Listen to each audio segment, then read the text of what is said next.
Hey, good morning. Good to see you. It is currently a little after 5 a.m. and everyone else is asleep, so I'm going to be quiet. But we're going to be talking about value studies. Okay, but why? What are value studies and why are we talking about them? Value studies is when you look at a piece and you try to figure out how many values there are. The reason people typically care about values is that values is one, not only is it a core fundamental of art in general, but two, values have a direct impact on color. So most people find themselves caring about value when they find themselves struggling about color. And why do my colors not look right? And why does coloring be so difficult for me? And how do I figure this out? And then they start going down this rabbit hole of color and they inevitably find themselves at value. And then how do you learn about value? Well, you do a value study. How do you do that? That's what this video is about. I've made a video like this in the past when I was a child, like 4, 5, 6, 7 years ago. And now I'm making it for you again in the current present with long hair instead of short hair. This is like part 2 of that video. Okay, the first thing that you want to do is find a piece of art that you like, that you want to study, because you're going to be looking at it a non-trivial amount of time. So I did that with this official albedo artwork from Overlord, the light novels. I'm like, hey, that looks sick, I like everything about this. I want to do this when I grow up one day. Let's study it for values. So you do is you duplicate it, and then you do something called customize proof condition, and that's over here in view, proof setup, and then you go to custom. I put it as a short key called Control Y, and I learned this from Eitan Zana. Eitan Zana is a concept artist, kind of one of my heroes. He does stuff like this. I've talked about him before. He talks about this in one of his videos on Gumroad. I'd check it out. I'll put all the links to all these references in the description below. So if you want to go in a rabbit hole, I'll give you all the rabbit holes for you to jump down. So what you do is you go to custom proof condition, you go to custom, you go to device to simulate, and then you go to working gray dot 20%. Now there's other ways to get your image to look black and white, but not all of them are the same. So if you just click on your image and you go to the hue sat slider, which most people probably know about, and you just drag the saturation all the way down, you can see that, oh yeah, that looks about the same. Like if you compare left to right, if you know nothing about art, yeah, and you know, that can work. But if you notice, this is slightly darker than this. It's not exactly the same. You see how these blacks are a little crunched a bit compared to this? And down here, it's a little bit darker. Actually, you can't see because of the pink. They all do similar things. And without getting too deep into the rabbit hole, especially as a beginner, just do what Eitan says to do, because he actually knows the difference and can clearly articulate between these two of which one is better. And he says that the working gray dot grain 20% is the best. So I'm not going to go too deep down the rabbit hole. I'm going to trust Eitan and I'm going to do that. Even though in my little, donut brain, I think, well, I can just move down the hue slider. It's like, well, Eitan says not to, so I'm not going to. Okay, great. Now that we followed Papa Eitan and not relied on our own meager understanding of what we think we should do, all you do is you just start color picking. So you'll go in here and you'll color pick this here, you'll color pick this black one here, you'll color pick the skin color here, and you'll end up with around 5 values, give or take. Just be conscious that 5 is kind of your allowance. Obviously, there's more nuance to that, but 5 is about what you're looking for. And what's interesting is that when you start doing this, you'll start comparing your black and white version to your color version, and you'll see that things in the black and white are the same value when they don't look like the same value in the color. On the grayscale version here, you find this part here underneath her collar, which would be the shadow of her skin. And you go over here on the color version, it's like, yep, that looks like the shadow of skin. That's what I would expect. That makes perfect sense. You go over here, it's this darker gray. You're like, okay, awesome. But then now, if you notice over here on the shadow side, this darker gray of the shadow is the same value as the shadow of her sleeve. They're the same. They're literally the same thing. But then if you go over into the color version, you're like, wait a minute, but this skin is like orange and this is like straight up gray. How are they actually the same? This doesn't make any sense. Well, you're right. It doesn't make any sense when you don't know anything, but this is why you're doing a value study, because you can start to connect the dots and realize, oh my gosh, value and color aren't the same thing.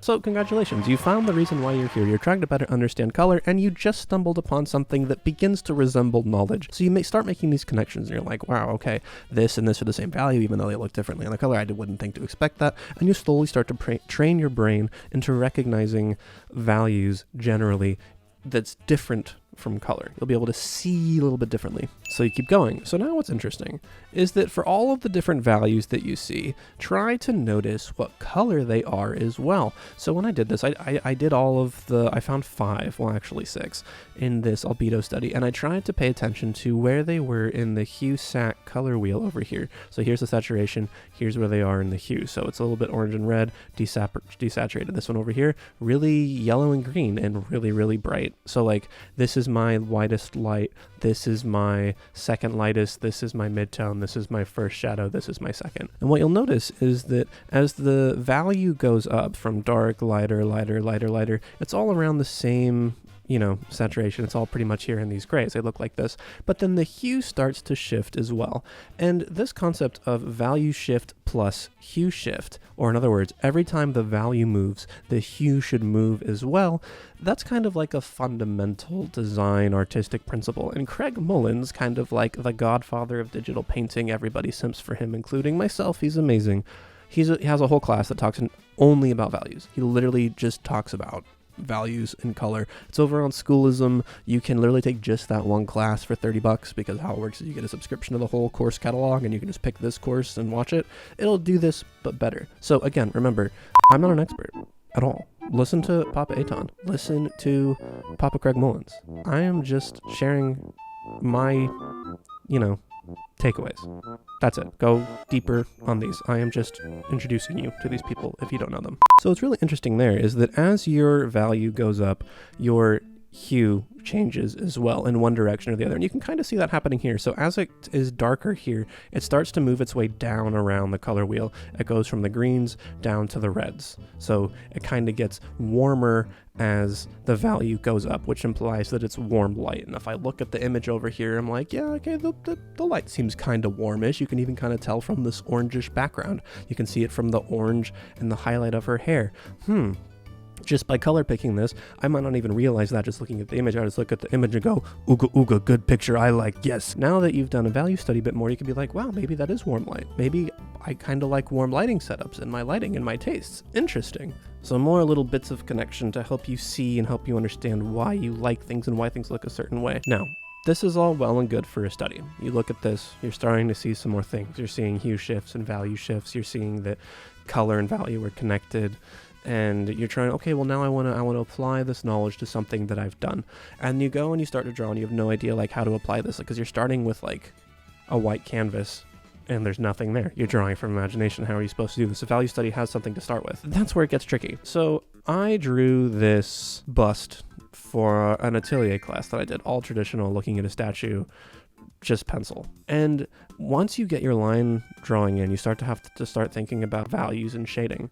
And from a traditional standpoint, what they would have me do is that you would look for your darkest blacks and then you would work forward to your lightest lights. So what that would mean is that the background of your paper would be the brightest bright. It would be the whitest white. And then you would start with your darkest dark, which would be this one over here. Now, mind you, it's just black and white, so there's no hue. You're literally just dealing with pure black and pure white.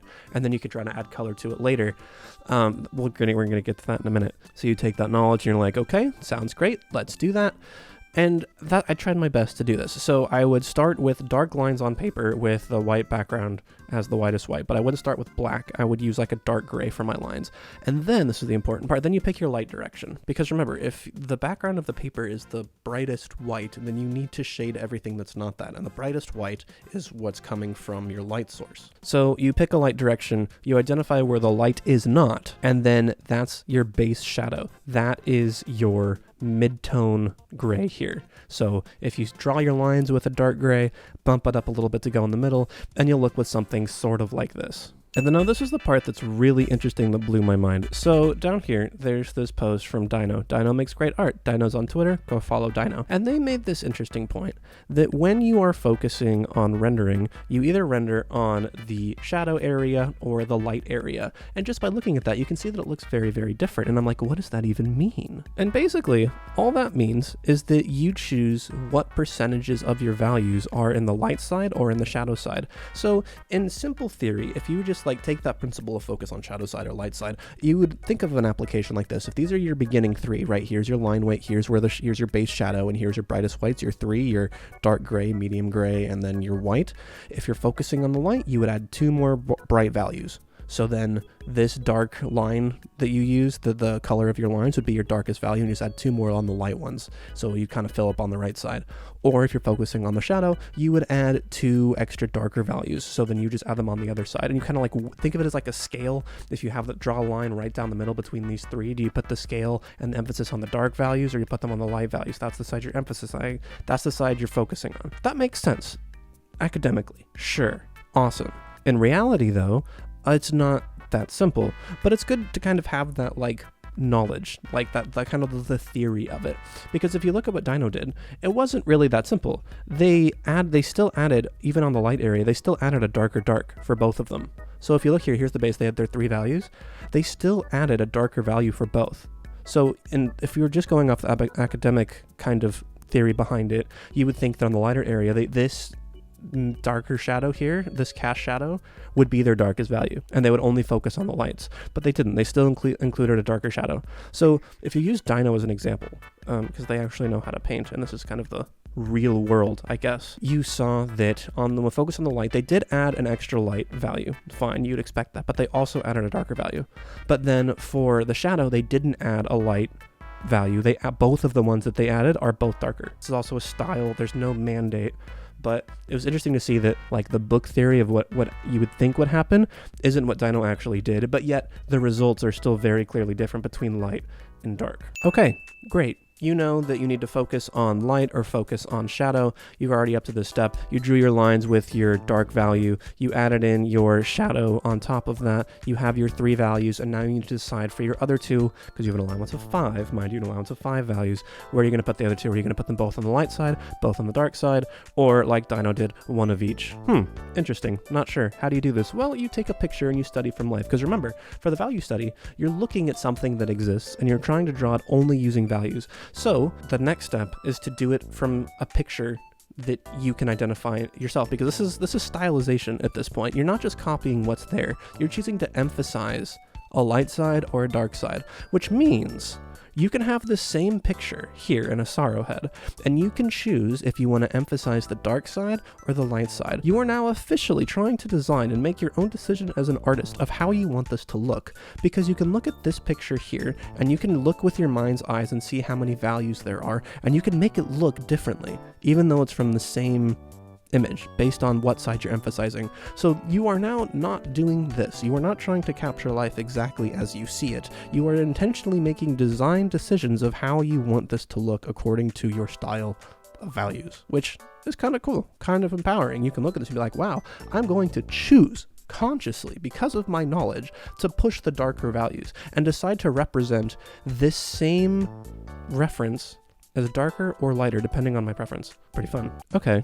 Amazing. You can now look at reference images that you take yourself or look online, and you can decide if you want to emphasize the dark side or the light side, and you're starting to make conscious decisions of how you're representing these values. Cool. What about color? That was the whole reason we got here, right? What about color? I want to color things. Value and color are connected. Now that I understand values more, my color should be awesome. How do I go from black and white to color? How do I bridge this gap? Well, that's a great question. And there's 2 different approaches that you can do with this. So now you get to decide if you want to start directly with color, or if you want to continue with what you've been doing, which is starting with gray and figuring out your values and then putting on color afterwards. Now, the latter one, where if you like this, you like the control, you like, being able to map things out and how color and value aren't the same, and you go like full Craig Mullins over here, then a technique that some people like to do is that they like to make a gradient map on top of their black and white value grayscale image. So this is an apple that I drew using only, this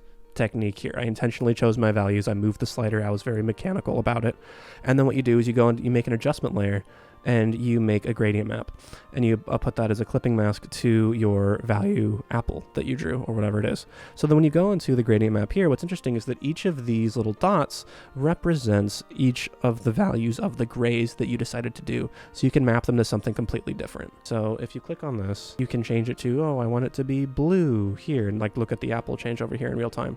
Right? So you'll click on this and you're like, well, now I want it to be green, and you can start, you get more creative in a way, and you can just kind of shift. Now, one explanation that I saw given of why people like to do this is that it can make it easier to iterate on different colors. If you don't really know what colors you're wanting and you're just trying to design something, this can kind of help give you an idea of what the colors could be and have your colors remain, grounded in the values that you made. So good for iterating and exploring. But the biggest critique of this is that it can feel too mechanical, and it can kind of take you out of that creative process. So for me personally, I decided, I agree, it feels a little bit too mechanical, but it is fun to kind of explore funky color combinations based off of the values that you put in structurally, intentionally. So Marco Bucci, he has his own video on value studies. You should go watch it. It's incredible. He kind of echoes the sentiment that the grayscale to color is a little bit too mechanical. That's why he says, I don't use it, because he thinks that it kind of takes you out of it and it's a kind of a pain. I would agree. Again, I think it's good if you're trying to figure out what colors you do want. If you do know what colors you want, just go straight into color. That's my opinion. That seems to be Marco's opinion. But there's tons of other resources on Twitter that show you how to do exactly this. You go from grayscale to coloring, and the link to this tweet will be in the description as well. So then if you look at these two apples here, this is the one that I did without I just went straight to color, just jumped right into it. And if you look at the values here, it follows roughly the same value shift. But what's interesting is that if you notice, it doesn't move in a super straight, unique line. This one starts here, closer towards the pinks. This next one goes down a little bit more, so now you think, okay, so the darkest value was a little bit higher closer to the reds on the hue. And then if I go down on the next darkest value, then in theory, the midtone should be even further pink. It should keep going down this way. But then if I click on it, no, it's not. It's actually like super solid red. Oh. Interesting. Okay. So then that means that in theory, if I'm going up now, then maybe this pink one should be higher up towards the oranges. Nope, it's still down. It went down. Okay, well then the pink one should go down then too. Yeah, it did. And it's interesting is I wasn't thinking about any of that. That type of granular thinking, where's the hue gonna go? If I want to be consistent, it should move around. When I was just drawing, I didn't think about that. When I was just painting, I wasn't super conscious and precious about where exactly this was shifting, and I was just kind of feeling it out and going based off how it looked and going off of the vibe here. But then if you compare it to this one here, look, the darkest dark is right here, and then as I go up, I'm going to shift it all towards the pink, because again, I was thinking in terms of this exercise. So these two circles kind of inverse themselves. So one will go down, the other will go up, and it looks like this, and they'll stay around in this same 2 inches from the side of the triangle the whole way through, all the way. Very mechanical, looks great. And then it turns out to look like this. And not to say that this apple is bad, I don't think it looks like a terrible apple, but it's a completely different vibe from this one that's not as structured, even though I knew that this principle existed. And, I took Craig Mullen's course and knew that value and hue should shift together, and, you should be conscious of this. But yet, when I let myself just paint, it turned into what I think is a much more organic, nicer color apple than when I stuck strictly with value and was going to slap a gradient mask on top of it. So this took me a while to figure out for myself, this whole little journey here. But hopefully it can help you basically do the Aton grayscale to figure out what the actual values are, see the relationship between hue and value over here, like Craig Mullins was talking about, because color and value aren't the same, but they are related, and try to figure out that by comparing the color to the grayscale version. And then when you try to do it yourself, start with your paper being the brightest bright, and then the darkest dark being something for you to be aware of that needs to happen at some point. And then Dino was talking about how if you're rendering, you emphasize the shadow side or the dark side, and how in theory you would just slap on 2 extra values for dark and 2 extra values for light, depending on which one you're focusing on. But Dino is more nuanced than that. And then this is where you can start choosing what you want to emphasize. When you look at the same image, do you want to stylize it for yourself and make a conscious decision as a designer if you want to emphasize the light side or the dark side? Up to you. Very cool, very powerful. So now that you do all this, how do you add color on the end of it? That's up to you. You can continue doing the exercises that you've done and slap on a gradient mask like in this first apple, and this lets you be more free and creative with your colors and get some interesting color combinations that are still rooted in the values that you meticulously made. And then once you do that, you can now take that kind of color influence and then kind of freehand and free paint it with all of this information here kind of on the back burner, just kind of percolating and influencing your decisions as you're doing it more freehand. That's kind of been my takeaway for values. But yeah, that's it. I hope this helped you.